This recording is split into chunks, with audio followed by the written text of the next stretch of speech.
Rajoy defiende que se bajen también los impuestos más a los más ricos, lo sigue defendiendo cada día y tiene la gran contradicción de que, por otra parte, exige que se haga más inversión pública del Estado.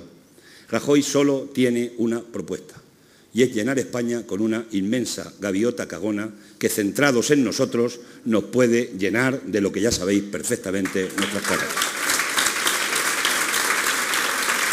Hoy quiero ir concluyendo con unas cuantas propuestas. Hay alternativa. Nos han dicho que el Estado tiene un déficit importante en las cuentas. Nos han dicho que hemos vivido por encima de nuestras posibilidades y es mentira. La clase trabajadora no ha vivido por encima de sus posibilidades. Los miluristas no han vivido por encima de sus posibilidades. Los pensionistas de 700 euros no han vivido por encima de sus posibilidades. Las viudas no han vivido por encima de sus posibilidades. Los que están en el paro, ¿cómo van a vivir por encima de sus posibilidades? El problema no es un problema de que el déficit de las cuentas públicas del Estado se tiene que resolver apretando el cinturón a los de abajo, porque además se renuncia a agitar la economía, a crecer y por tanto se incrementa más el paro, como estamos viendo con la crisis en nuestro país. La solución viene por buscar los dineros donde están. En España 1 de cada 4 euros no paga impuestos. Los fraudes de las grandes fortunas son inmensos. El dinero que se mueve a los paraísos fiscales es incalculable. Y los bancos españoles y las empresas del IBEX españolas, las más altas empresas, están colaborando y teniendo sucursales en los paraísos fiscales que todavía no han resuelto. En Gibraltar viven 30.000 personas y hay 80.000 entidades, empresas, a más de 2 empresas por persona. Fijaros si son emprendedores los compañeros y compañeras que viven en Gibraltar. Con los recursos que se pueden sacar con la lucha contra el fraude fiscal y una reforma fiscal progresiva, que no hay que llevarla al futuro, que hay que llevarla hace 20 años, se pueden sacar recursos suficientes para recortar el déficit, para hacer política de inversión pública, política de empleo y que el Estado sea el motor que tire de la economía, que empiece a salir de esta situación de crisis que tenemos y a crear empleo. Le hemos llevado una carta a Zapatero y le hemos hecho 10 propuestas concretas, 10 medidas concretas contra el paro.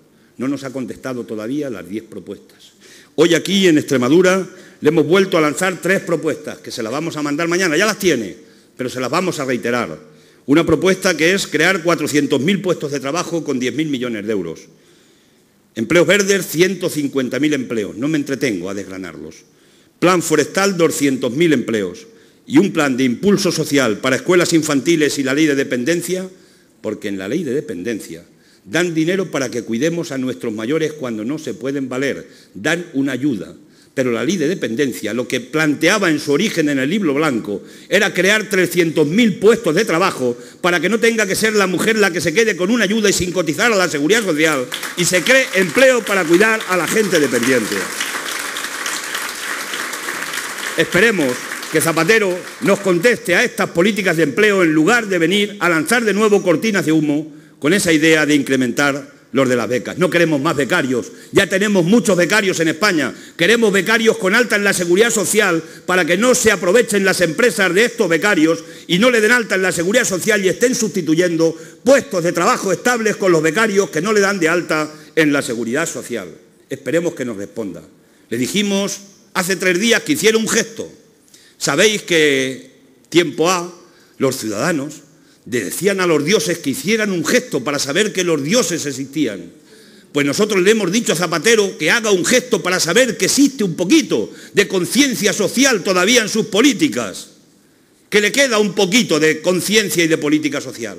Y le hemos dicho que, ya que dice que no ha hecho recortes, que el impuesto de patrimonio que le ha regalado a las grandes fortunas en España, 2.200 millones de euros cada año incluida, la duquesa de Alba, siempre es muy recurrente, la duquesa de Alba para estas cosas, que lo rescate, que lo ponga en vigor en el Parlamento para que los ricos paguen esa cantidad de recursos y no se lo carguen el 2% del IVA que le ha cargado a la inmensa mayoría del pueblo español. Por eso le hemos puesto el Robin Hood, que le quita a los pobres y le da a los ricos, porque lo ha cargado en el IVA la mayoría de los ciudadanos y se lo ha regalado al 2% de las grandes fortunas en nuestro país. Eso no es política de izquierdas. Estamos esperando que haga un gesto Zapatero y que nos diga que va a restaurar el impuesto de patrimonio. Dicho eso, esperaremos sentados. Pero dicho eso, quiero leeros por tercera vez en esta campaña, llevamos ya con hoy 10 días de campaña, Hemos leído 2 veces un cuento que es en definitiva, es un relato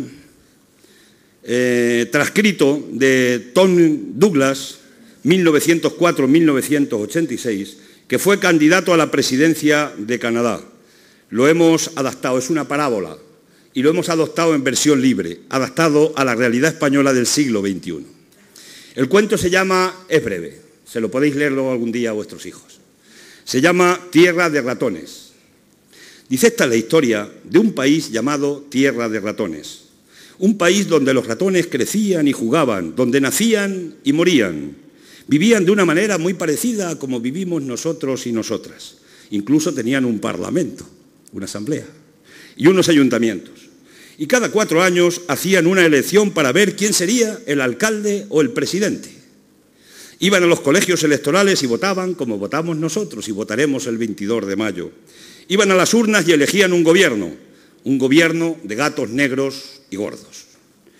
Parece o puede parecer extraño que los ratones elijan a un gobierno de gatos, pero mirad la historia de España en los últimos 35 años y veréis que ellos no eran más torpes que nosotros. No digo nada contra los gatos, son respetables y gobiernan con muchos doctos asesores. Hacen leyes buenas para los gatos. Pero estas leyes buenas para los gatos no son tan buenas para los ratones. Una de las leyes dice que las entradas de las ratoneras deben ser grandes para que pueda entrar la zarpa del gato. Otra ley prohíbe que los ratones puedan ir más deprisa que los gatos, 110 por hora, para que estos puedan tener su desayuno sin mucho esfuerzo. Son leyes buenas para los gatos, pero duras para los ratones. Cuando los ratones no pudieron aguantar más, decidieron ir en masa a las urnas y votar contra los gatos negros. Y entonces eligieron un gobierno de gatos blancos. Los gatos blancos habían hecho una campaña genial. Dijeron, hay que generar confianza. El problema principal es que las ratoneras son pequeñas y redondas. Si ustedes nos eligen, las haremos el doble de grandes y cuadradas. Así lo hicieron. Los gatos pudieron meter con mayor seguridad las 2 zarpas dentro de la ratonera y pillar con mayor facilidad a los ratones. La vida de los ratones se hizo más dura que antes. Y cuando no pudieron aguantar más estos ratones, volvieron a votar a los gatos negros. Y más tarde, otra vez, a los gatos blancos. Incluso ensayaron gatos mitad blancos y mitad negros y los llamaron a gobernar. Con unos gatos raros que se llamaban nacionalistas. Hasta votaron gatos negros con manchas blancas. Decían que soñaban como los ratones, pero comían como los gatos. El problema no estaba en el color de los gatos, el problema es que eran gatos. Y como eran gatos, se preocupaban de los intereses de los gatos y no de los intereses de los ratones. Finalmente, un modesto ratoncito también sería un maestro de la República, al que hasta entonces no había hecho mucho caso el resto de ratones, repitió algo que venía diciendo desde hacía muchísimo tiempo. Y dijo, ¿por qué los ratones tenemos que seguir eligiendo un gobierno de gatos? ¿Por qué no elegimos un gobierno de ratones? El día 22 de mayo vamos a probar a elegir un gobierno de ratones y no de gatos blancos.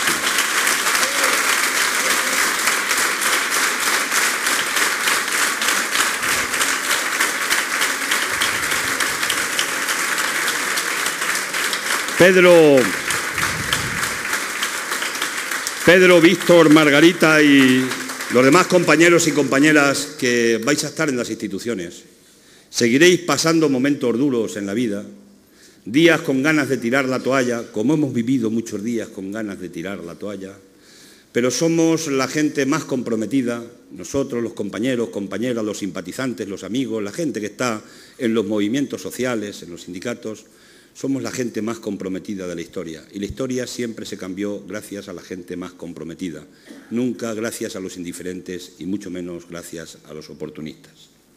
Y en nuestro vídeo, el vídeo de campaña que se ha hecho de Izquierda Unida, por cierto, un buen vídeo, hemos utilizado, que nos ha dejado para utilizarla, Eduardo Galeano, nos ha dejado un texto que es bonito y que acompaña todo el recorrido del vídeo. Y podía concluir este acto diciendo que no está escrito, en parte alguna, ni en ningún lugar de libros de la historia, que estemos condenados a elegir entre lo mismo y lo mismo. Tenemos las manos vacías, pero las manos son nuestras. Y vamos a llenar las urnas el día 22 de mayo con nuestras manos, con votos de Izquierda Unida, de rebeldía, de indignación y de dignidad. Salud y República.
Nunca había escuchado acá. No, yo no había escuchado.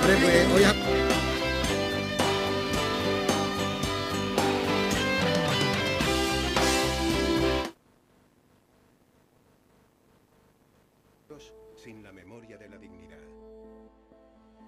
El mundo está sufriendo un alarmante desprestigio de...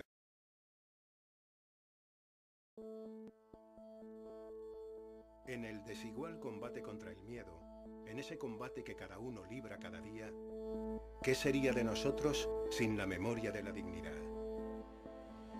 El mundo está sufriendo un alarmante desprestigio de la dignidad. Los indignos, que son los que en el mundo mandan, dicen que los indignados somos prehistóricos, nostálgicos, románticos, negadores de la realidad. ¿Pero acaso no son reales las mujeres y los hombres que han luchado y luchan por cambiar la realidad? Los que han creído y creen que la realidad no existe.